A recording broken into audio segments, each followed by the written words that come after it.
시청자 여러분 안녕하십니까? 뉴스 매거진입니다.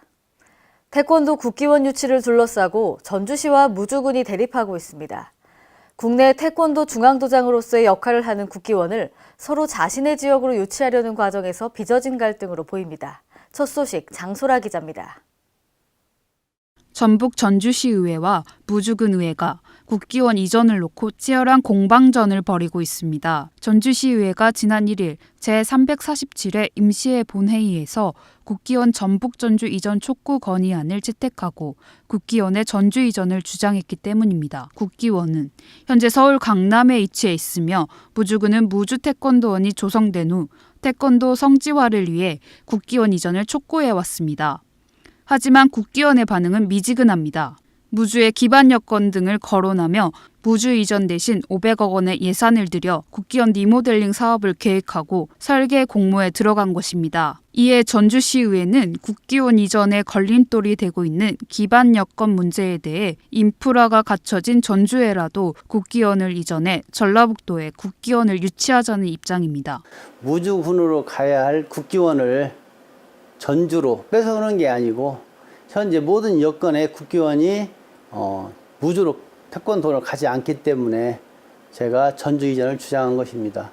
이에 대해 무주군 의회는 5일 전주시의회의 국기원 전주 이전 촉구 건의문에 대한 철회 촉구 성명서를 내고 전주시의회의 국기원 전주 이전 촉구 건의문 즉각 폐기와 철회, 전주시의회와 무주군 의회와의 TV 공개 토론을 요구했습니다. 전주시의회의 기습적이고 일방적인 주장은 정치 도의와 민주적인 절차를 무시한 처사로 상황을 엄중하게 받아들이며 강력히 대처해 나갈 것입니다. 무주군 의회는 성명서를 통해 국기원 무주 이전을 위해 각고의 노력을 기울여 왔는데 전주시의회가 기습적으로 국기원 전주 이전 촉구 건의문을 채택해 국론 분열과 전북도민 간의 갈등만 양산했다고 말했습니다. 또 무주군과 무주군 의회는 2016년부터 국기원 리모델링 사업을 중지할 것을 촉구해왔고 수차례 청와대와 국기원 등에 국기원의 무주 이전 공감대를 확산해왔다며 태권도 마을 조성 사업 등 태권도원 성지화를 위한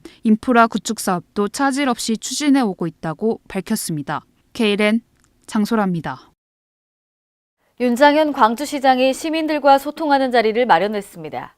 지난 6일 서구청에서 서구민들과의 대화 시간을 가졌는데요. 이 자리에서 광주와 시민이 행복하기 위한 방안들이 논의됐습니다.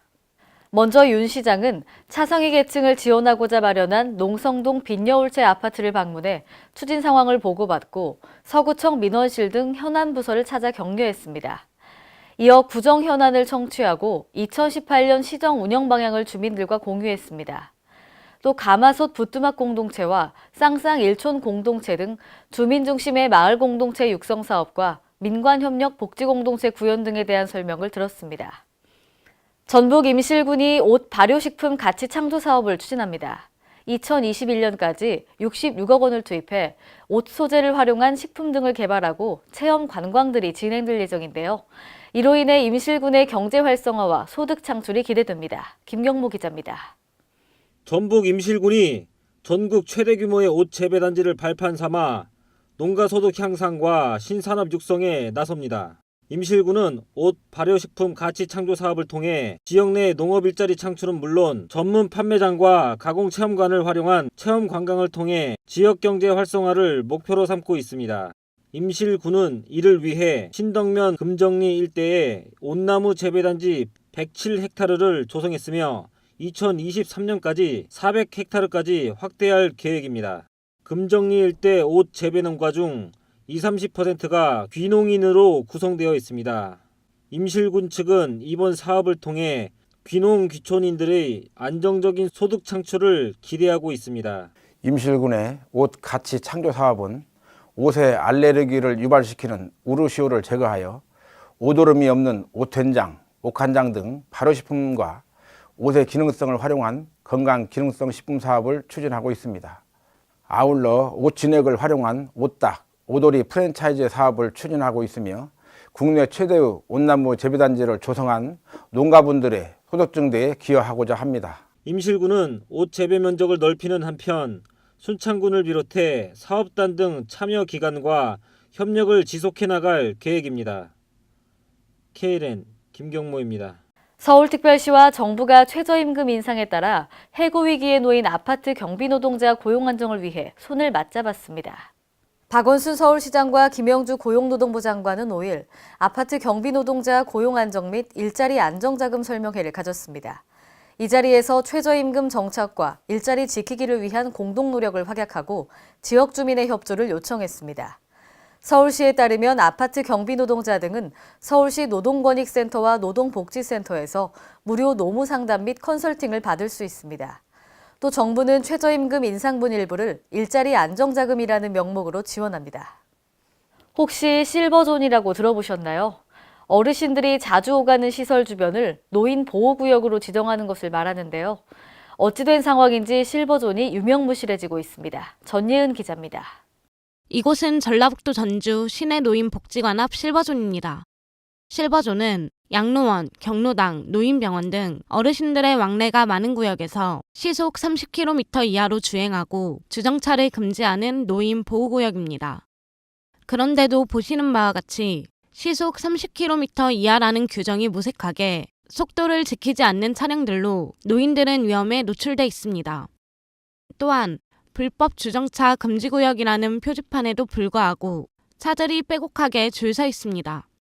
전북경찰청에 따르면 지난해 교통사고 사망자 분석 결과 절반 이상이 고령자이며 이 중 60%가 보행 중 사고를 당했습니다. 이에 따라 일각에서는 어린이 보호구역처럼 노인 보호구역 확대와 효율적인 운영, 홍보가 절실하다는 입장을 보이고 있습니다. 그 어르신들의 안전권이나 통행권 이런 것들을 확보를 위해서는 보다 좀 그 일반 사람들이 알 수 있도록 K랜 전예은입니다. 인천 서구 청라국제도시의 신교통수단인 유도고속 차량 전용 차로가 개통됩니다. 인천시는 5일 공항철도인 청라국제도시역과 인천도시철도 2호선 가정역을 연결하는 청라 GRT 노선 개통식을 진행했습니다. GRT는 간선 급행버스 체계처럼 전용 차로를 운행하지만 도로에 전자칩이 있어 지하철처럼 전용 궤도에서도 자동 운전이 가능한 신교통수단입니다. 시는 전용 차로에 우선 CNG 저상버스 14대를 운행하고 4월부터는 수동으로 운전하는 바이모달 트램 4대를 운행합니다. 국토교통부가 강소도시 육성 전략안을 발표했는데요. 지역의 거점 도시를 중심으로 3-4개의 중소도시를 연계해서 강소도시를 만들겠다는 것입니다. 보도에 장소라 기자입니다. 국토교통부가 상대적으로 도시 기반이 취약한 지방 중소도시를 묶어 강소도시로 육성해 지역 균형 발전을 꾀하기로 했습니다. 국토교통부는 지난 2일 국가균형 발전 비전을 선포하고 서너 개의 지방 중소도시의 교통망을 확충 연결해 생활 의료 등의 서비스를 갖춘 지역 거점 도시를 육성하는 강소도시권 육성 전략안을 발표했습니다. 다시 말해 시의 버스터미널이나 주변 혁신도시 등 기존 중심지에 생활 의료 교육의 주요 지역 거점을 만들고 대중교통망을 확충해 근처 서너 개의 중소도시를 연결한다는 것입니다. 강소도시권은 전체 인구 30만 명 권역 정도가 해당됩니다. 이에 따라 인구 감소로 소멸위기에 처한 농어촌 지역 자치단체들과 지방 중소도시들이 얼마나 활력을 찾을 수 있을지 기추가 주목됩니다. 국토부 관계자는 세태 지역 중소도시에 부족한 지역 서비스를 향상시킬 수 있는 계기가 될 것이라고 말했습니다. K랜 장소라입니다. 오늘의 간추린 뉴스입니다. 경기도 군포시는 미세먼지 발생 감소를 목표로 하는 전기자동차 보급 지원 사업을 지난 5일부터 시작했습니다. 이 사업은 예산 소진 시까지 선착순으로 추진되며 보급 대수는 42대입니다. 지원 금액은 전기자동차 한 대당 700만 원부터 최대 1,700만 원 범위에서 차종에 따라 차등 지급되며 노후 경유차를 조기 폐차한 사람에게는 200만 원의 지원금이 추가로 지원됩니다. 지난 6일 개발제한구역의 지정 및 관리에 관한 특별법 시행령 일부 개정안이 국무회의를 통과함에 따라서 이달부터 시행했는데요. 불법 행위 단속 등 관리를 강화합니다. 개정안의 주요 내용은 개발제한구역 내 불법 행위의 예방 및 단속에 관한 업무를 담당하는 관리 공무원을 배치합니다. 수도권이나 부산권은 개발제한구역 면적 5제곱킬로미터당 1명 이상, 그 외의 권역은 면적 10제곱킬로미터당 1명 이상을 의무적으로 배치하도록 합니다. 또 개발 제한 구역의 보전 및 관리를 위해 필요한 경우 일정 기간의 시장, 군수, 구청장의 개발 제한 구역 내 행위 허가를 제한할 수 있습니다. 국방부가 군내 인명사고를 줄이고 생명을 존중하는 군 문화를 만들기 위해 자살 예방에 나섭니다.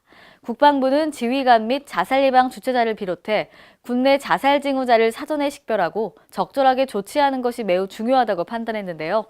전 장병이 게이트키퍼로서의 역할 수행이 가능하도록 실사례 중심의 교육을 통해 역량을 제고할 계획입니다.